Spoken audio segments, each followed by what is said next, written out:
Hi, my name is Whitney Irvin, and this is my New Student Dialogue. I attended the New Student Dialogue on race and ethnicity.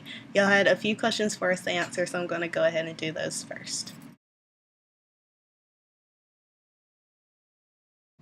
I do believe that we achieved true dialogue because we followed all of the bullets on the sheets that our leaders gave to us throughout basically the entire dialogue.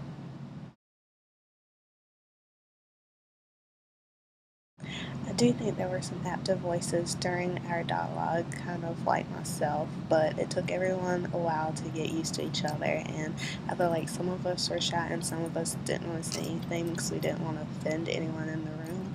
But after they made us do the icebreakers and we got to hear some of other people's stories, I feel like we understood each other better.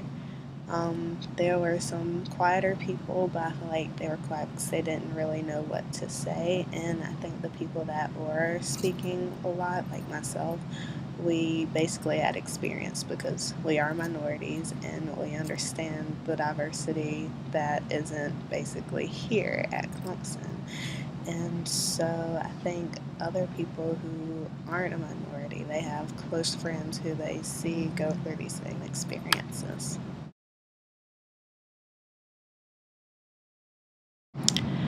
Well, first we had icebreakers, and basically we were split into groups with the person sitting beside us, and we basically had to talk about race and ethnicity and diversity. The guy I talked to actually lives kind of close to where I lived, so we're kind of in the same boat with small town, small school, except for he's white and I'm black. Um, I basically told him my story. I've had lots of issues as of last year being a senior in high school because I told my guidance counselor my sophomore year I wanted to be valedictorian.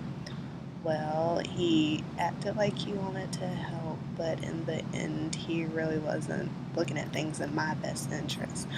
Um, he didn't advise me to take AP classes, even though I could take AP classes because I'm a hard worker in school and I try my best.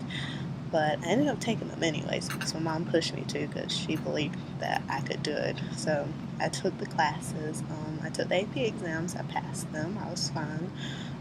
But the girl that was ahead of me for the past 2 years in school, well, you could tell that they wanted her to be the valedictorian because she was Caucasian. Typically, they would announce the valedictorian about a month before graduation, but this year they announced it the day before. I found out I was number one the day before graduation, last day of school. They didn't do the big ad in the newspaper like they did for all the other people. But basically, I am the first African American valedictorian from Batesburg Lisa High School. It's a really small town, it's a southern town, so it's kind of expected. Personally, I think he was kind of shocked to hear that there was still discrimination, still racism in the towns, even though he comes from a smaller town than where I live. But I think they're mostly a white town, so I can see where he hasn't experienced anything. After the icebreaker, we did a game with the Four Corners, and I really liked that game because it brought a lot of attention to things that we wouldn't have known before the dialogue meeting, such as the number of minorities here. Like there's maybe 7% African Americans, 2% Hispanic, 2% Asian, and then 1% other. And yet there's like 80 some percent of Caucasians. There's like no diversity, none. Yet when you walk around, you wouldn't expect it because you expect to see more white people, I guess. But where I walk around my classes, I see all types of diversities and I see a new person every single day, or basically every single time I walk out of my room.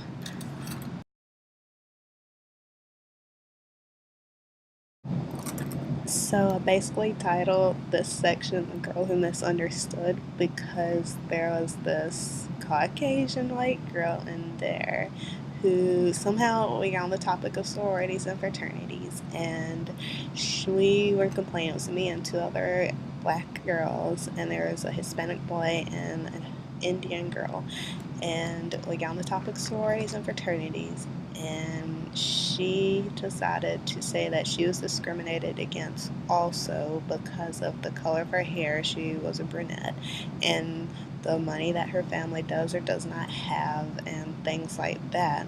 But we basically told her that even though she is discriminated against in some ways, she still stands a chance in getting into the white fraternity, well, the white sorority, and in the case of a white guy, a white fraternity.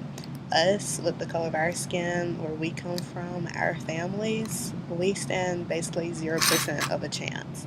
And then this is what shocked me because I don't really see things in other, I guess, races' eyes except for my own because I've dealt with it for so long and it's been so hard basically for the past year. But the Indian girl and the Hispanic boy basically said that they're the ones that stand 0% chance. They feel like they don't belong, and that brought things home for me. It made me feel bad because I'm sitting here complaining about all the things I have, but at least I see people who are going through the same thing as me, who look like me. The Hispanic guy said he hadn't seen anyone that looked like him, and it had been a month ever since we started school. I felt very bad for complaining, and it opened my eyes to how other minorities are dealing with this as well. I feel like Clemson should open their doors up to them more because it makes it easier to go through school in these hard times when you have people who are like you.